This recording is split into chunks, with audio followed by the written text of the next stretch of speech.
අද මට කෝල් එකක් ආවා බඩගින්න ඉන්නවා කියලා දරු පැටව 3 දිනක් නේද? ඉතින් ඊරෑට මොනවද කෑවේ? කොස්සට තම්බලා. ඉතින් කොස්සට තම්බලා තමයි ඊරෑ කාලා තියෙන්නේ. ඉතින් අද දවාලේ මොනවද කෑවේ? මත්යක් කෑවා. ඔව්. අම්මේ මොනවද කෑවේ? දවාලේ. ඔය කොහොමද ඔයාලා ජීවත් වෙන්නේ? ළමයි දෙන්න දෙයක් කාලා ජීවත් වෙනවා. වයස කීයද? 76යි. අසනීප තත්ත්වෙලු ඉන්නේ නේද?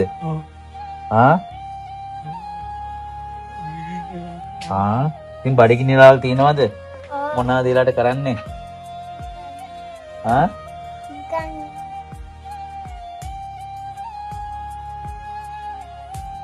කියන්නකෝ මේ මොකද්ද මේ ඔයාලගේ පවුලේ තියෙන මේ තියෙන තත්ත්වය කියලා? අපි ඉන්නේ නිකන් අර පිට ගමකින් ඇවිල්ලා එකට ඉන්නේ. ඒ නිසා අපිට කවුරුවක්වත් උදව් කරන්නෙත් නැහැ.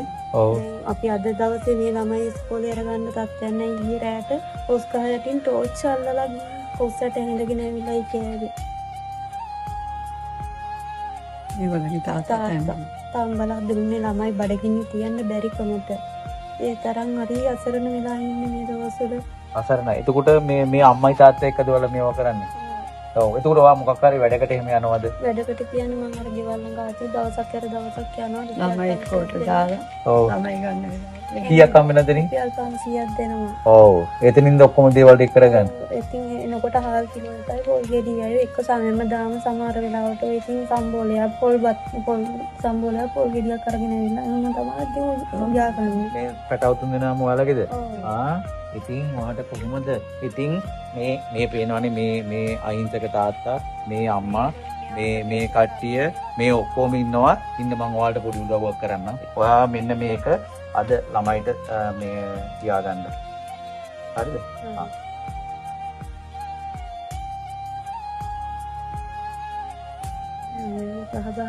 ඔව්. දැන් අද මොකද්ද? දැන් මේ ගිහිල්ලා ළමයින්ට අවශ්‍ය දේවල් කන්න බොන්න ටිකක් ගෙනත් දාගන්න එක තමයි මේ කරන්නේ මම.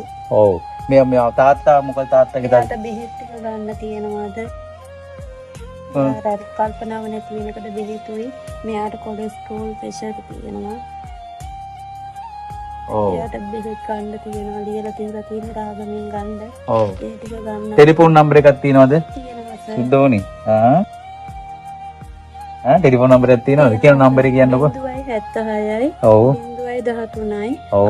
431. ඔයාලා දැන්ට මේ ඉන්නේ කොහෙද? ගණේ මුල්ලේ නේද? ගණේ මුල්ලේ. account number එකක් තියෙනවද?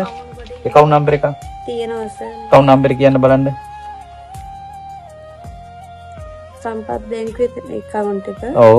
1200යි. ඔව්. 545යි. ඔව්. 70යි 662. ඔව්. නම මොකද්ද?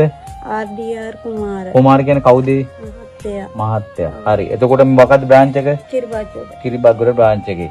හරි. එහෙනම් දැන් හොඳට කාලා ඉන්න ඕනි. හරිද? ඉස්කෝලේත් යන්න ඕනි. හරිද? ඉස්කෝලේ යනව නේද? හරි. ආච්චි අම්මේ?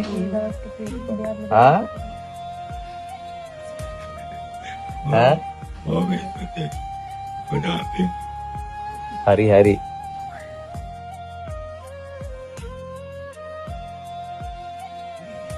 හරි.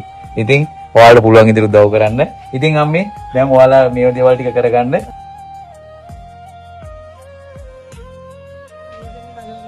මහත්තයා ගෙනාවාම ඒකෙන් ටිකක් මේම හාල් ටිකක් ගෙනත් දා ගන්නවා. ඔව්.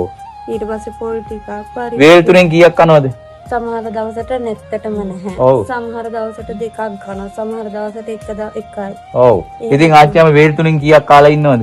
වේලක් එහෙම තමයි කන්නේ. කාලා ඉන්නවා. ඉතින් හැමෝම මේ පුංචි පවුලට උදව්වක් කරන්න, කතා කළා මෙයාට උදව්වක් කරන්න පින් සිද්ධ වෙයි. පොඩ ජීවත් වෙන ඉඳි පොඩක් පෙන්නන්න, ගිහලා පෙන්නන්න යන්න.